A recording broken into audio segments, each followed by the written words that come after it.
बात करें कल की 5 अगस्त की, जो जी। संसद का सत्र चल रहा है वो 2 दिन की छुट्टी के बाद फिर से शुरू होगा और राहुल गांधी जो है वायनाड से लौट के आए हैं, तो वो वायनाड पे अपना बयान देंगे।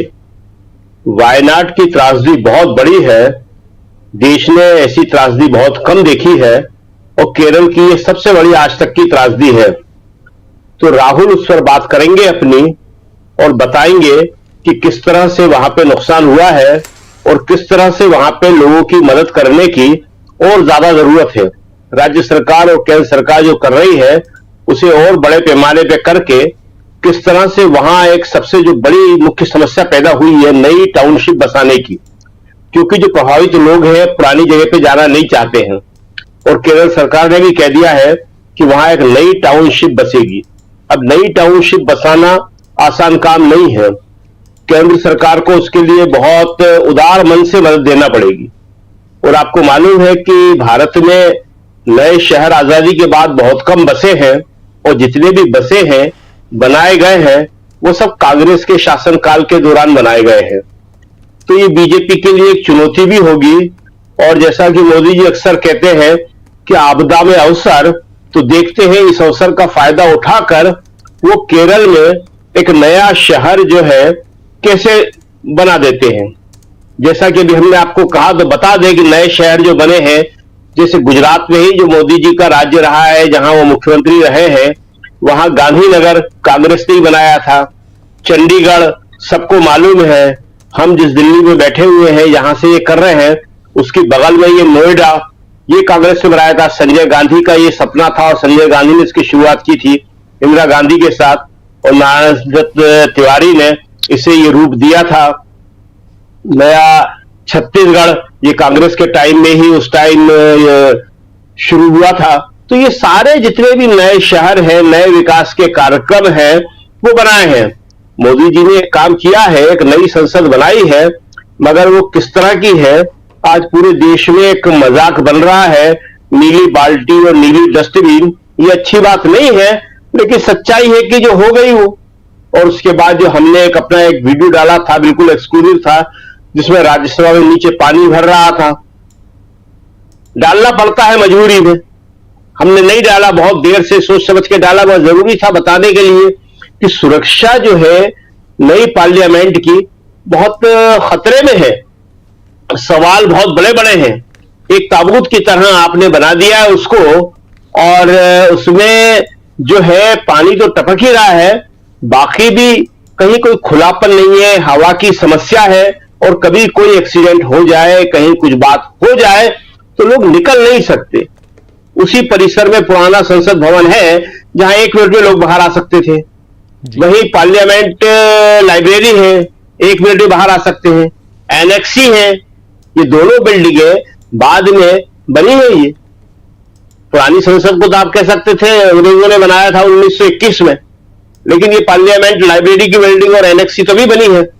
और ये नई संसद जिसे बड़े धूमधाम से शोर से सेंगोल स्थापित करके मोदी जी ने बनवाया, वो भी सबके सामने है कि कोई एक सांसद भी, जी सत्ता पक्ष का भी, वहां रहना नहीं चाहता। सब कहते हैं कि अगर मौका मिल जाए तो पुरानी संसद में वापस चलो, मगर कहने की किसी की हिम्मत नहीं है।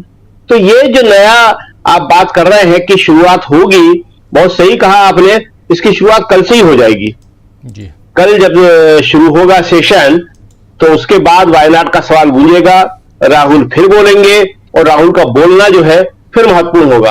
और ये जो बात है अभिषेक सिंघवी की, बहुत ही इंपॉर्टेंट बात है, क्योंकि देखिए 20 साल से राहुल पे लगातार हमले हो रहे हैं और राहुल गांधी वैसे के वैसे ही डटे हुए हैं। राहुल गांधी उसी हिम्मत के साथ मुकाबला कर रहे हैं। और अभी तो आप सबने देखा कि किस तरह से उनसे कितने अपमानजनक ढंग से पूछा गया कौन जात, लेकिन इससे उन पर फर्क नहीं पड़ा। उन्होंने कहा कि ये सवाल मैं कमजोर के लिए उठा रहा हूं, देश के गरीब के लिए उठा रहा हूं, मैं देश के आदिवासी पिछड़े और दलित के लिए उठा रहा हूं। मुझे तो मालूम है गालियां मिलेंगी और मैं सहर्ष खुशी खुशी गालियां खाने को तैयार हूं। और जो उनका परफॉर्मेंस है नेता प्रतिपक्ष बनने के बाद जिस तरह कर रहे हैं, देश की हवा बदल दी है, तो इंफॉर्मेशन है उनके पास जी।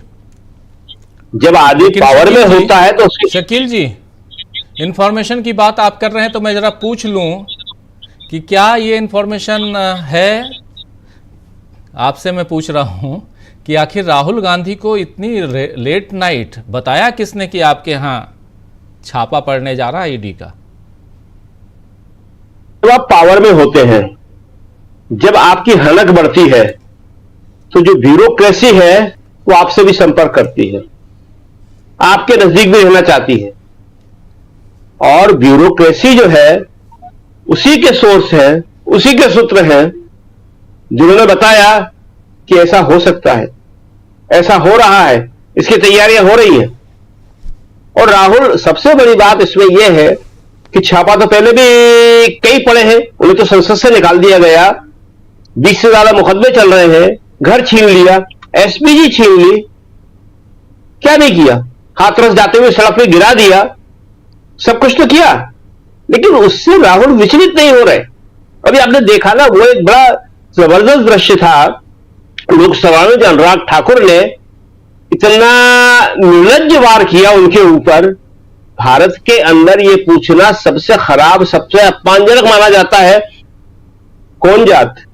जिनकी जात का पता नहीं, जिनकी बाप का पता नहीं, वे हमसे बात कर रहे हैं, तुम्हारी क्या औकात है? ये वही टोन था। लेकिन राहुल ने उसका जवाब कोई गुस्से में नहीं दिया, किसी उसमें नहीं दिया। उन्होंने कहा मुझे मालूम है कि इस देश में जो भी दलित के लिए, आदिवासी के लिए, पिछड़े के लिए आवाज उठाएगा उसे गालियां खाना पड़ेंगी। लोग खाते रहे हैं, सदियों से खाते रहे हैं, और मैं भी खाऊंगा। तो अब उनके ऊपर घबराई हुई सरकार कुछ भी कर सकती है, कुछ भी। तो ये छापा क्या होगा इससे? जो अभिषेक ने कहा, एक कदम आगे बढ़ के उनके पास भी सूचना होगी, अभिषेक बड़े वकील हैं, कि और आगे क्या कर सकते हैं कि सिर्फ पूछताछ नहीं, गिरफ्तारी भी। भाई, देश के 2-2, 3-3 मुख्यमंत्रियों को इन्होंने गिरफ्तार किया, मिला कुछ नहीं आज तक, किसी मामले में कोई सजा नहीं हुई। और आप देखिए कि भूतपूर्व प्रधानमंत्री मनमोहन सिंह के घर भी तो सीबीआई गई थी जब सरकार बनी थी। 10 साल हो गए उस बात को। तो मनमोहन सिंह के सीबीआई, पूर्व प्रधानमंत्री क्या हुआ? आपने कौन सा मुकदमा लॉन्च कर दिया मनमोहन सिंह के खिलाफ?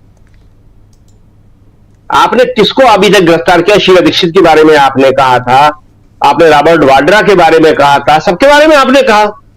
चरित्र हनन, केवल जनता की निगाहों में उन्हें गिराने का प्रयास। और राहुल के मामले में बिल्कुल उल्टा हो गया। आप जितना राहुल के खिलाफ बोलते हैं, राहुल का कद उतना ही बढ़ता चला जाता है।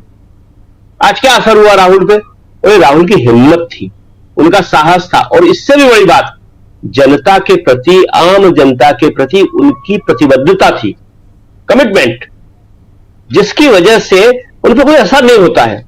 देखिए, ये कहना नहीं चाहिए और बात कई बार थोड़ी वैसी हो जाती है, लोग कहते हैं, लेकिन भारत की राजनीति में इतना हिम्मत वाला नेता जो है बहुत कम पैदा हुआ है, बहुत कम पैदा हुआ है, जिसपे किसी भी हमले का, किसी भी आक्रमण का असर नहीं होता है, जो डरता नहीं है और सिर्फ जनता की बात करता है।